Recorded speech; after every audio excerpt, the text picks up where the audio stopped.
Greetings, brothers and sisters. I'm Professor Spira, and today we will be talking more about Arnold Ehret's views on fasting.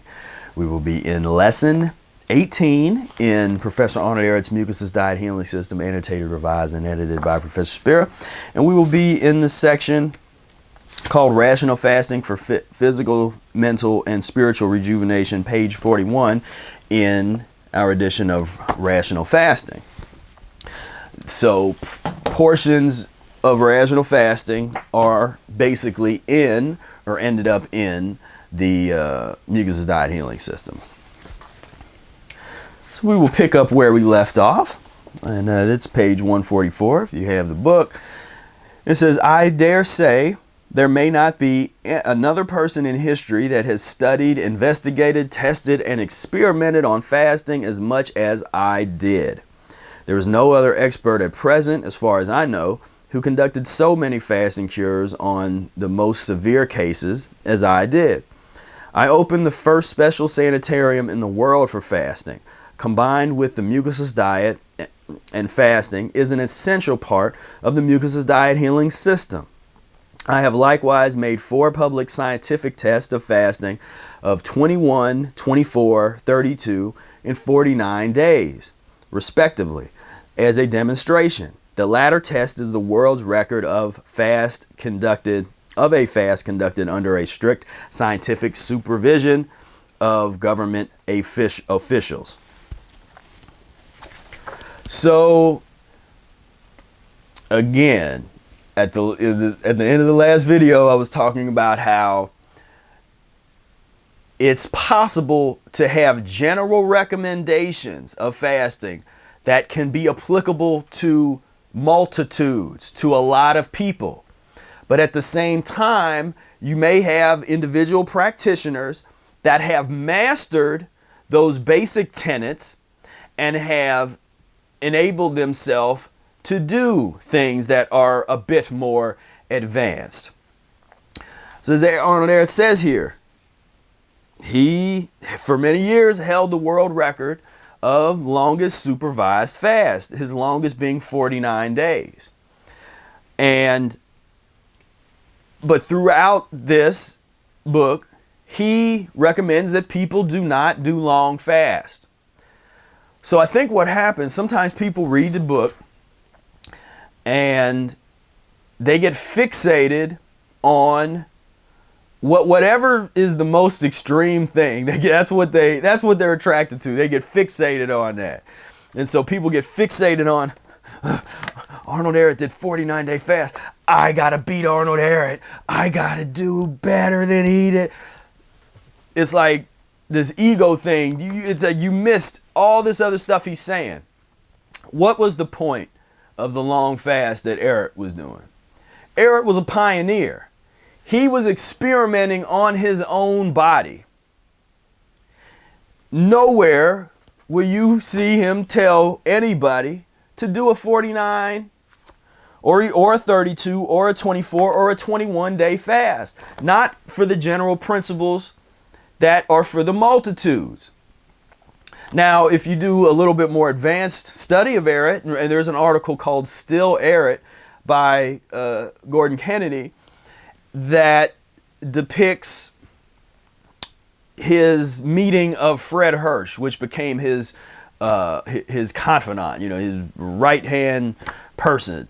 And Fred Hirsch, he recommended that Fred Hirsch do a long fast based on his ailments. So I'll put a link down to that in the description, and you can take a look at that article to see what I'm saying, where what Ehret recommends for everybody in terms that's safe for everybody to do with fasting is not necessarily the same thing that he recommended on an individual basis when he had access to work with those people. So again, like I said in the last video, this is dynamic. Fasting is dynamic, and it's based on the experience, the physiological status of a person. There's many factors. So we will get into those. But essentially, the reason from what I gather, the reason that Ehret did these long fasts and then reported or told the world about it was because he was trying to get people to understand that you're not going to die if you miss a few meals. So he wasn't trying to inflate his own ego, or he wasn't trying to say, okay, this is what everybody has to do, or that everybody needs to aspire to fast like this. That wasn't the point. The point was that all of these theories that we think are so sound and rational, these scientific concepts that your body has to have certain things, or that you have to eat certain foods, especially when those foods are actually causing human illness. The great paradox of our time, that here are these foods that all the doctors and the medical people and dietitians say these foods are great to eat, and we have to get all of these nutrients and phytosings and vitaminians and all. We had to get all this stuff out of this food, and yet that food is actually causing human illness. To their own admission, oftentimes the paradox is even within their own thing, where especially when you have person A or is promoting meat, and then another doctor or physicist or whoever, biochemist, is saying, well, studies have shown that meat causes cancer, but maybe eat less meat. I mean, that's literally what it sounds like. Like, okay, these studies over here say that, meat causes cancer and human illness, but I still want to eat it. Maybe eat less of it.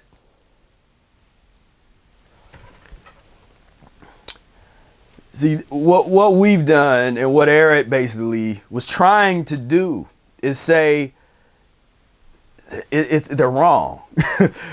And you don't have to necessarily believe exactly what all of these people that are revered and given so much respect believe. You don't have to believe what I believe. I'm not telling you do your study and you believe what you want to believe, but do the study and walk the walk and go through the experience. And my main advice is, don't overdo it. Don't try. When somebody says they did a 49-day fast, or if Brother Ehret says he's done an 8.5-month fast, or I say I've done a long fast, or whoever, just just give them a hug and pat them on the back. That doesn't mean you have to do it. You do what you need to do for your body, and because this is not a competition. And this is, like I always say about Brother Ehret, I mean, he's like Michael Jordan of Mucusless Diet and Fasting. And most people would not expect to get on a basketball court with Michael Jordan and really be able to do anything. But, against, like, you can play with Michael Jordan, who's going to get that's not an athlete and not a great basketball player, who's going to expect that they're going to score any points? It's not a competition. What Brother Ehret tries to do when he does his longer fast is essentially, I mean, he's a pioneer. He's exploring based on Arnold Ehret's fasting methods and principles. He's exploring how far he can go. How far can he take his physiology? Because what else have we been lied to about? What else don't we need when it comes to putting things into our body? He's a researcher. It's what he does. That's what he's trying to find those things out. And I'm saying this because there's controversy surrounding Brother Ehret, or even myself, when we talk about longer fasts that we've done, and people think that we promote long fasting. We don't. There's no video you'll find where Brother Ehret's telling anybody to do long fast. He's reporting on his experiences, on his research, just as Arnold Ehret reports on his. You may therefore believe me when I teach something new and instructive about what actually happens in the body during a fast. You learned in lesson 5 that the body must first be considered as a machine, a mechanism made of rubber-like material, which has been overexpanded during its entire life through overeating. Therefore, the functioning of the organism is continually obstructed by an unnatural overpressure of the blood and on the tissues.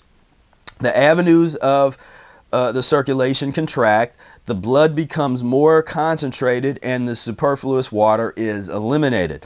This goes on for a few days, and you may even feel fine. But, they say there's always a big but. Then the obstructions of the circulation become greater because the diameter of the avenues becomes smaller, and the blood must circulate through many parts of the body, especially in the tissues, at and around the symptom, against sticky mucus pressed out and dissolved from the inside walls.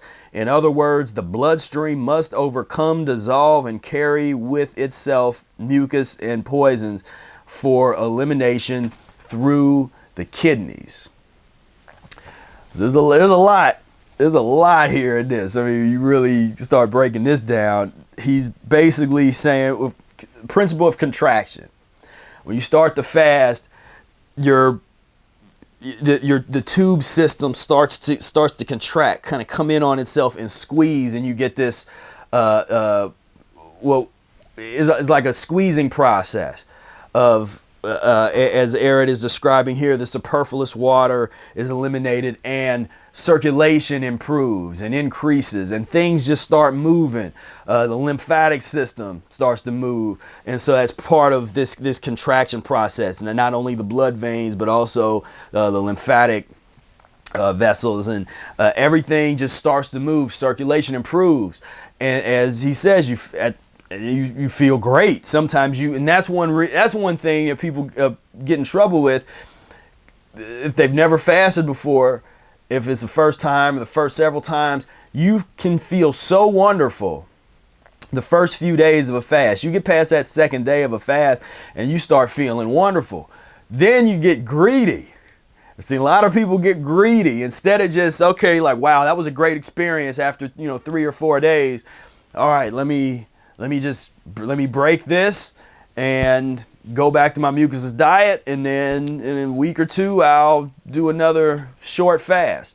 That's not usually what people do. People experience this wonderful feeling after a couple days of a fast, like, man, I'm gonna keep going. Then they're still feeling good. I'm gonna keep going. And then there might even be a little voice in the mind going, okay, it's probably good to stop while you're ahead. Get greedy, like, keep going. And then you get to a point where now there is, you get to the but.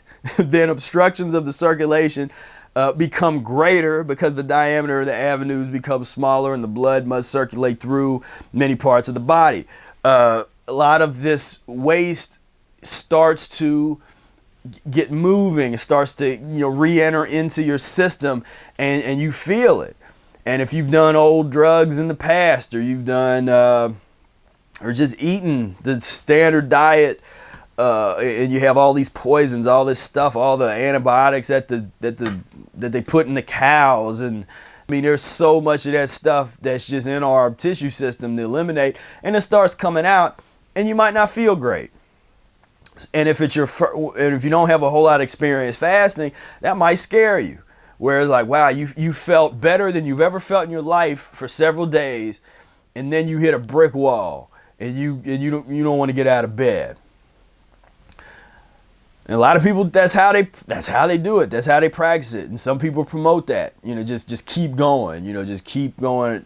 Or if you do step back, then step back from the liquids and go into all fruit or whatever. So I know there's all these different methods, but I think Ehret nails it in terms of combining Mucusless Diet Healing System or Mucusless Diet, Transition Diet, with short-term periods of fasting, at least as you're getting your feet wet and you're becoming a master of the art of fasting. When you fast, you eliminate first and at once the primary obstructions of wrong and too much eating. This results in you feeling relatively good or possibly even better than when eating. But as previously explained, you bring new secondary obstructions from your own waste in the circulation and you feel miserable. You and everyone else blame the lack of food. The next day you can notice with certainty mucus in the urine, and when the quantity of waste taken in the circulation is eliminated, you will undoubtedly feel fine, even stronger than ever before. So it is a well-known fact that a faster can feel better and is actually stronger on the 20th day than on the 5th or 6th day. Certainly a tremendous proof that vitality does not depend primarily on food, but rather from an unobstructed circulation. See lesson 5. The smaller the amount of obstruction, the greater P or power, air pressure, and therefore vitality. So, I haven't done a video on lesson 5 yet. Eventually we'll get to that. But I don't want to get too lost in that, because then it's a philosophical. Vitality equals power minus obstruction is a philosophical type of equation. Many philosophers will create equations based on logic, intellectual logic. Now, you can look at principles in physics and find parallels between vitality equals power minus obstruction and other laws of physics. But don't get lost there. If it doesn't click in, or you don't understand it that way, or if it's still confusing you, don't let that slow you down. Because again, you don't have to understand how all of this works scientifically in order to do it, in order to experience it. Fasting is about the experience. It's not about knowing all of this complex things in physiology. If you want, it's cool to know those things, but there's a lot of people that know those things that can't fast. So this is an experience that you have to get into and be able to be able to tell the tale and say, okay, I know what Eric's talking about. I experienced that. Or you can say, man, I had a different experience. Like, this is what I did. But this is giving you that framework, a place to start. Through the above enlightening explanation, you see that fasting is, first, a negative proposition to relieve the body from direct obstructions of solid, most unnatural foods. So let me explain that, because I've gotten that question a couple times. So what does he mean by, at first, a negative proposition? By negative proposition, he's saying at first you might not feel 100%. When you fast, there's the ups and downs of a fast. If you get into a longer one, sometimes you feel great, other times you're not feeling so great because you got this stuff that's coming out of you. You're eliminating, and so the negative proposition is just referring to the restricting oneself from food if one is addicted to that food. It's kind of like, man, how do I? And not only you restricting food, now you got to go through these little short-term process of the elimination starting to come up, and maybe you got a lot of acid in your stomach and you're getting kind of hungry. So there's all these different things. So that's the negative, so-called negative proposition. But in second, that it is a mechanical process of elimination by contracting tissues, pressing out mucus, causing friction and obstruction in the most circulation. The following are examples of vitality from P or power. Power, air pressure alone. One of my first fasters, a relatively healthy vegetarian, walked 45 miles in the mountains on his 24th fasting day. A friend, 15 years younger, and I walked 56 hours continually after a 10-day fast. Again, it can get confusing for people because Ehret gives these examples to show you, or to try and essentially prove of the safety of fasting and the efficiency and the effectiveness, and that it may be the exact opposite of what you think. As opposed to fasting and getting weaker, you might fast and eventually be able to fast and get stronger. Again, that he's not told anybody what to do in terms of fasting yet. This is like anecdotal evidence that is to hopefully start to get if you have fear of fasting, it can start to sort of transform your consciousness a bit to say, okay, well, if they were able to do that, I mean, that's essentially what it comes down to. Is like, okay, well, if they were able to do a 24-day fast and keep on doing all this physical stuff, I can do it. I can do a day fast, right? You know, I can do 2-day fast, but nobody is recommending anything in terms of, once we get further into the book, we're not recommending those long fasts. Once you get into that level, again, you're on your own at that point. You're the pioneer. You're getting into and figuring out what the next level is.